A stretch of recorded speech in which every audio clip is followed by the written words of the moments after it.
இன்றைக்கி நமக்கு marble cake எப்படி செய்கிறதுன்னு பார்க்கலாம். அதுக்கு 100 கிராம் அன்சால்டட் பட்டர் எடுத்துருக்கிறேன், 1 tablespoon cocoa powder, 3/4 cup sugar, 1 cup maida மாவு, 2 tablespoon milk powder, 1 teaspoon baking powder, 1/2 spoon baking soda, 1 teaspoon vanilla essence, 1 spoon vinegar, 3 முட்டை வேணும், 1 பிஞ்ச் சால்ட் வேணும். இப்போ நமக்கு செய்கிறதுக்கு ஸ்டார்ட் பண்ணலாம். சுகரை முதல்ல நான் பவுடர் பண்ணி எடுத்துக்கிறேன். மைதா மாவுக்கு கூட 1 டீஸ்பூன் பேக்கிங் பவுடரும் 1/2 டீஸ்பூன் பேக்கிங் சோடாவும் போட்டு இதை நமக்கு ஒரு அரிப்பில் நிறைய 2-3 தடவையாட்டு அரிச்சு எடுத்துக்கலாம். இப்போ இந்த மைதாவில் பேக்கிங் பவுடரும் பேக்கிங் சோடாவும் போட்டு நான் மிக்ஸ் பண்ணி வச்சுருக்கிறேன். இப்போ இதில் இந்த மில்க் பவுடரையும் போட்டு மிக்ஸ் பண்ணி வைக்கலாம்.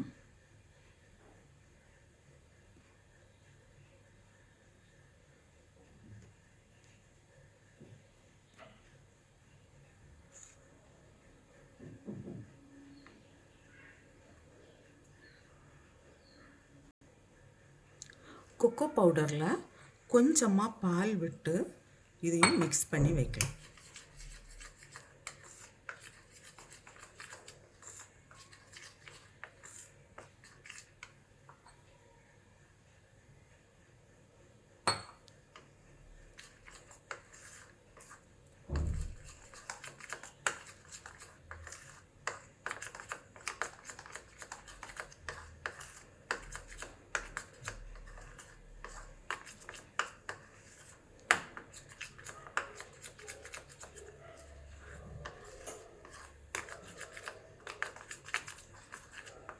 இந்த பால் நமக்கு தேவைப்படும்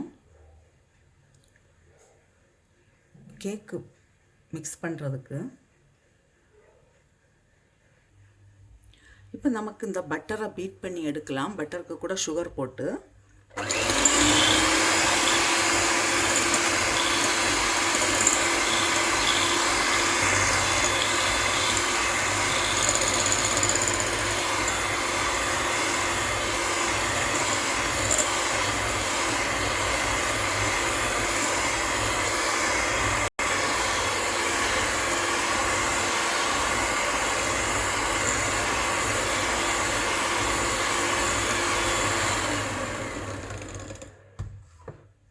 இப்போ இதில் முட்டை ஒன்றா விட்டு பீட் பண்ணலாம்.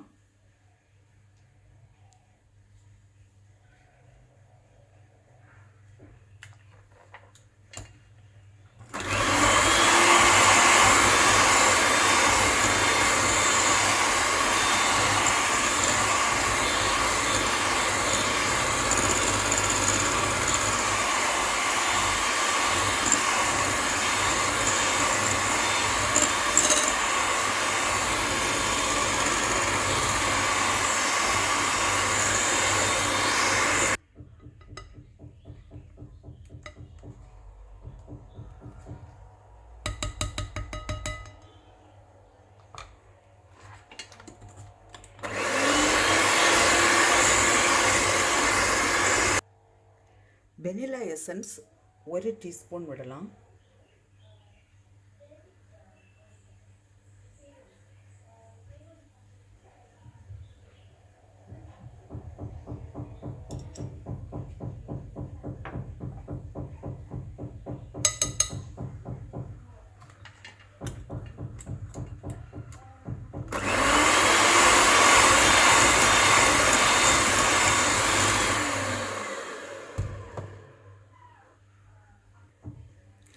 இப்போ 1 டீஸ்பூன் வினிகர்.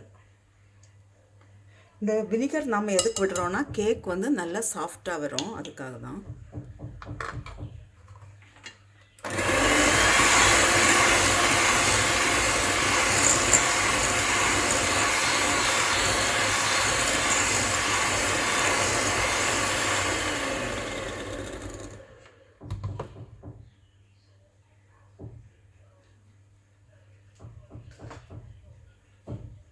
இப்போது இந்த மாவு நமக்கு மைதா கொஞ்சம் கொஞ்சமாக போட்டு மிக்ஸ் பண்ணி எடுக்கலாம்.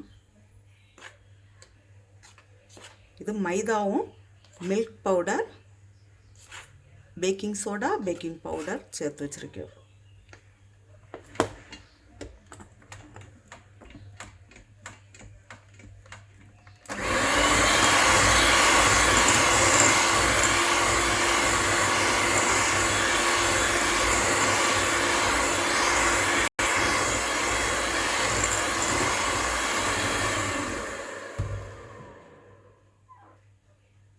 இப்போ இதில் கொஞ்சம் நான் மில்க் சேர்க்குறேன்.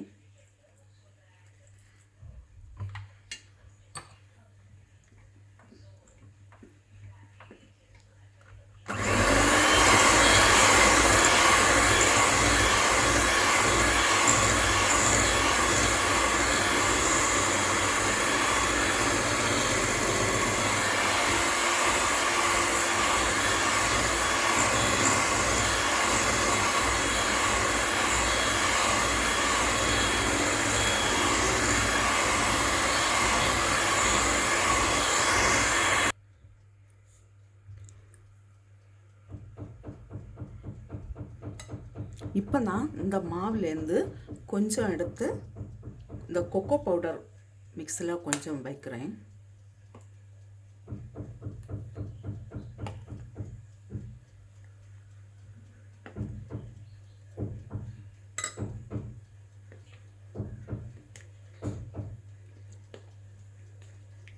நல்லா மிக்ஸ் பண்ணி எடுக்கலாம். இப்போ இது நான் மிக்ஸ் பண்ணியாச்சு.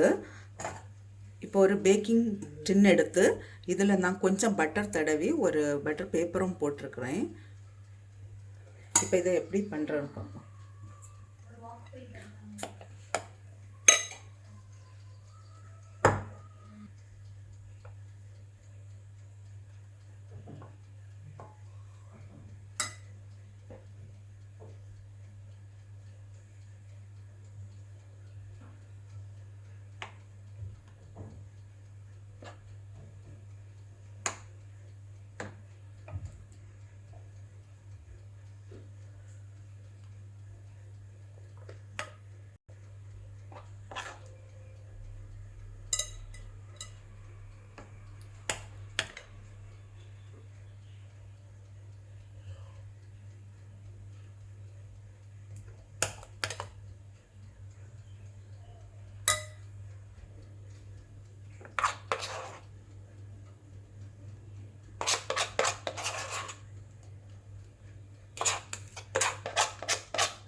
இப்போ ஒரு குச்சி வச்சு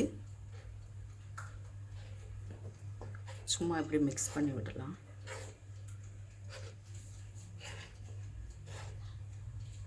இது பேக் பண்ணி வரும்போது இந்த டிசைன் எல்லாம் வராது. இப்போ நான் அவன் ப்ரீஹீட் பண்ண வச்சுருக்கிறேன் 10 மினிட்ஸுக்கு. இதை இப்போ 20 மினிட்ஸுக்கு பேக் பண்ணி எடுக்கலாம். 20லேருந்து 25 மினிட்ஸ் ஆகும். இப்போது கேக் பேக் ஆகியாச்சு. ஒரு சின்ன குச்சி வச்சு இது பண்ணி பார்க்கலாம், ஒட்டாமல் வருது.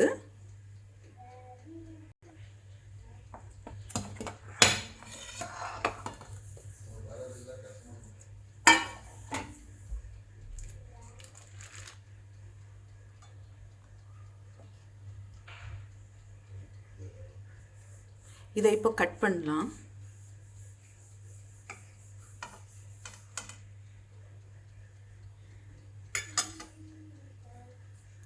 சாஃப்டாக இருக்குது.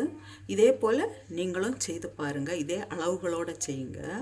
உங்களுக்கு இந்த சமையல் பிடிச்சிருக்குன்னா சப்ஸ்கிரைப் பண்ணுங்கள். உங்களுடைய ஃப்ரெண்ட்ஸுக்கெல்லாம் ஷேர் பண்ணுங்கள்.